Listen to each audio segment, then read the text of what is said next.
Do you remember when every musician's YouTube channel had Vevo in their name? Their music videos had the Vevo logo in the corner, and some YouTubers even added Vevo to their diss tracks to make them seem more official. But what was Vevo?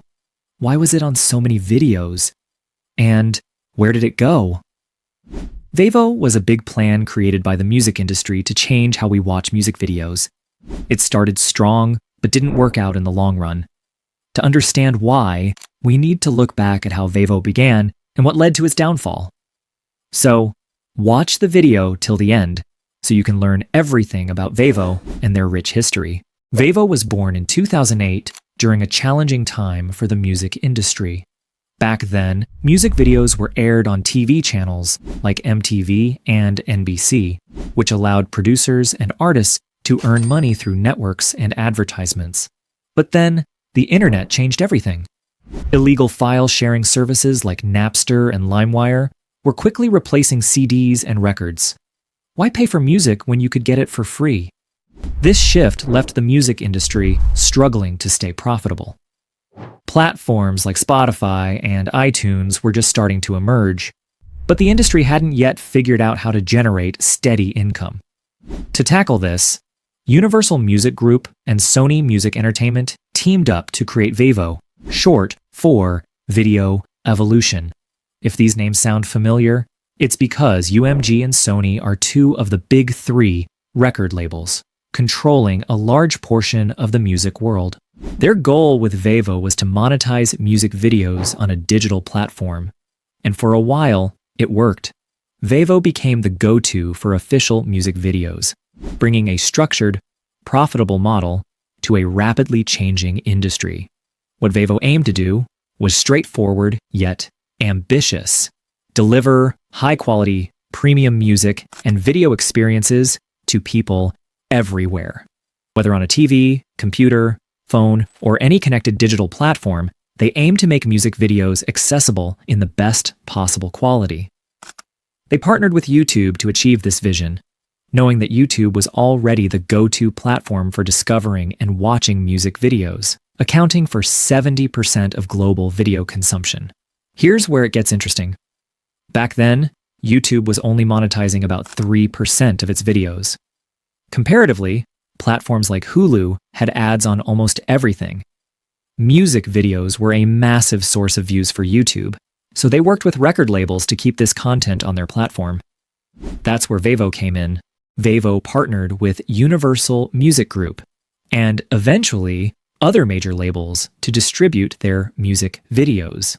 The deal was simple. YouTube hosted these videos on its platform and on Vevo's own site, while Vevo took charge of selling ads.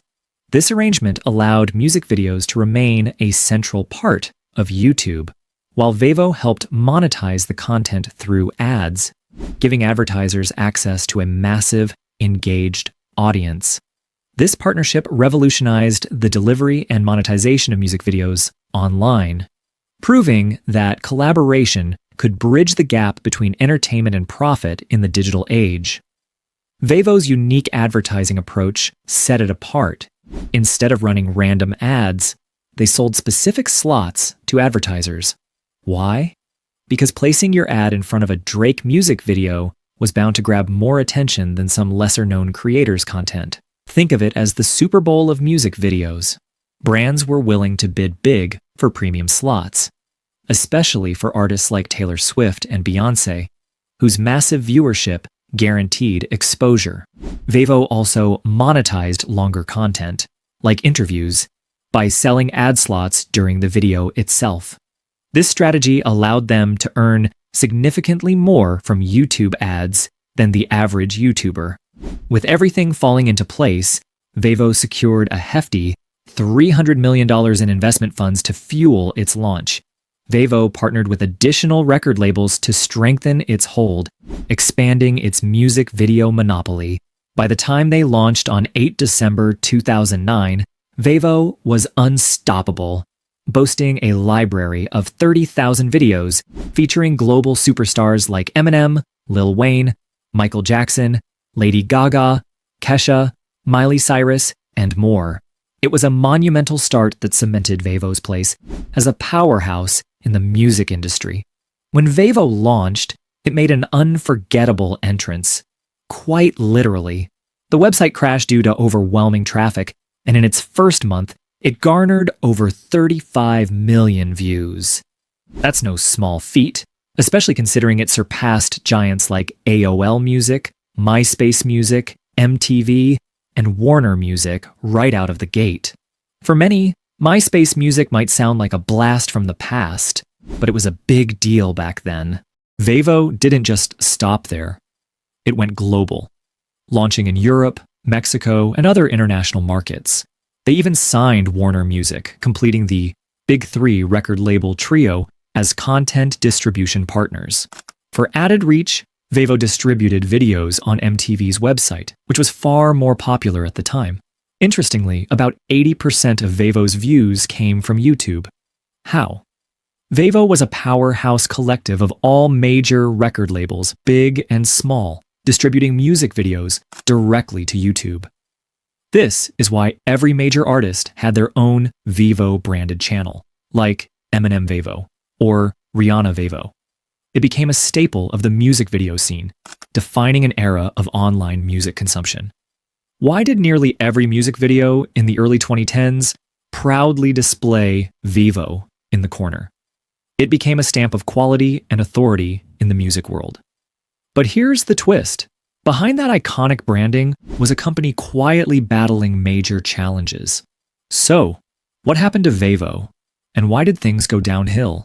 Vevo wasn't making much money as a standalone company. Most of the revenue flowed to YouTube and the record labels, leaving Vevo with just enough to scrape by. Operating costs were sky high, managing a massive library of videos, licensing fees, and infrastructure took a heavy toll. In a desperate move, Vevo tried to sell itself for $1 billion early in its journey. But guess what? There were no takers. With no buyer, Vevo had to rethink its strategy and find new ways to generate revenue. When their core model wasn't bringing in enough cash, Vevo decided to branch out. They started producing content like artist interviews, live-streamed concerts, and similar features. Sounds exciting, right? Unfortunately, this type of content didn't gain much traction. Then came the Vevo app, a game changer at first. It allowed users to watch music videos right on their phones, and its initial success was impressive. By early 2011, the app was so popular that Vevo ranked just behind YouTube for video views, even surpassing Facebook in popularity.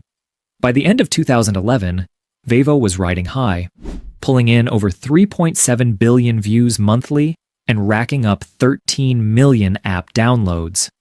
Revenue soared to $150 million.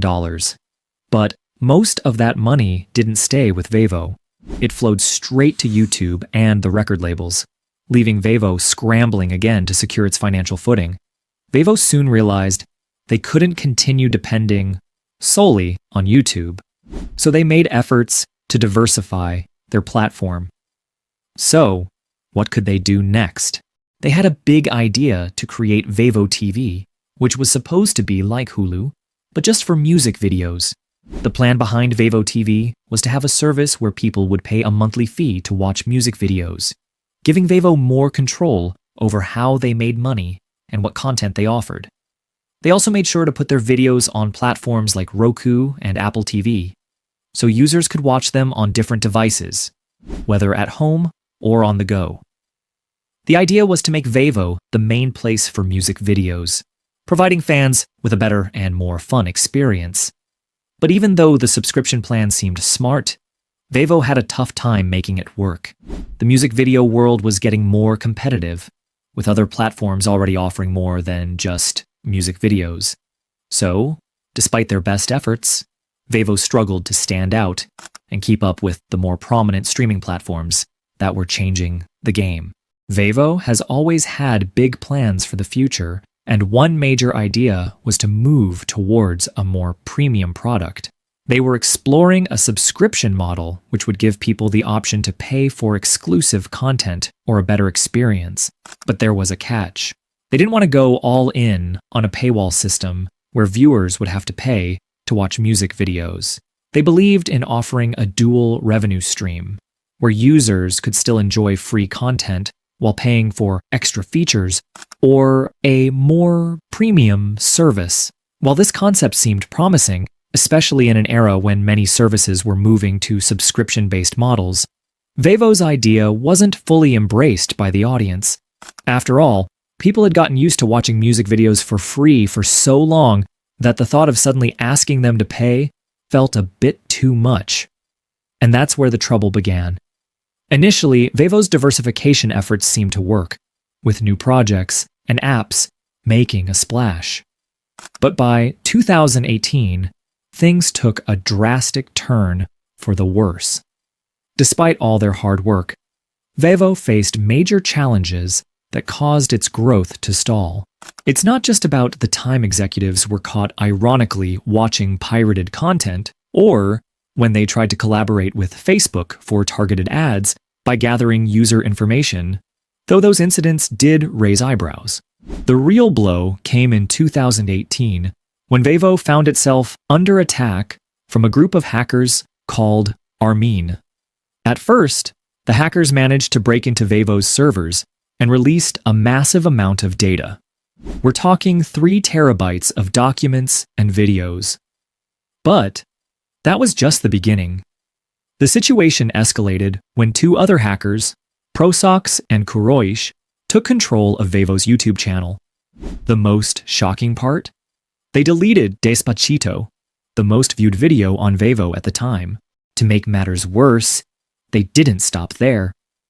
The hackers also renamed a bunch of videos, changed thumbnails, and wreaked havoc across the platform. Apparently, this attack had a deeper political motive. It was believed to be a pro-Palestine protest. Regardless of the reason behind it, the incident left a lasting mark on Vevo, damaging its credibility and raising concerns about its security. The CEO stepped down, and soon after, several key executives followed suit. In a bid to cut costs, the company had to lay off a number of employees. Meanwhile, Vevo's competition with YouTube intensified. The decision to distribute content on other websites or create their own platform seemed like a smart move to break free from YouTube's grip, where most of their revenue was flowing. However, as we all know, YouTube has remained the dominant player in the game. Even in the same year, YouTube launched YouTube Music, making Vevo's position even more precarious. Vevo's dream of becoming the Hulu or Netflix of music videos never materialized. Faced with stiff competition and growing internal struggles, Vevo made the difficult decision to wave the white flag. They shut down most of their operations and merged with YouTube, effectively becoming a regular distributor of music content. To simplify things for viewers, YouTube merged all the Vevo accounts with the official artist channels.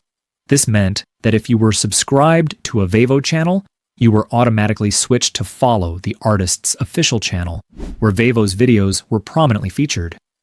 So, in a way, YouTube absorbed Vevo, and it wasn't a surprise. It's like when one company just swallows up a competitor. The Vevo branding isn't as visible now, but the service still operates in the background. Although you might not see the familiar Vevo logo in the bottom corner of every music video anymore, the content is still there, just under different labels. Today, Vevo's still a force in the music video world, boasting over 500,000 videos and generating more than 26 billion views per month. You can visit their website and check out the content, but it will always redirect you to YouTube. And while they still host videos on platforms like Pluto TV and Roku, let's be honest, no one's turning to them for music videos when they can get the same experience on YouTube. As the saying goes, the consumer won't go to a second place if the first one provides what they need. And YouTube was, and still is, the go-to for music videos. So, while Vevo isn't gone, it's more of a shadow of its former self, serving as a brand that lives on through YouTube's consolidated music video catalog. It didn't take over the internet as planned, but as Jordan Fraser puts it, Vevo isn't dead. It's just regressed to the bottom of the screen. It's like a reminder that a small group of people, in expensive suits, largely controlled the music industry, pulling the strings behind the scenes.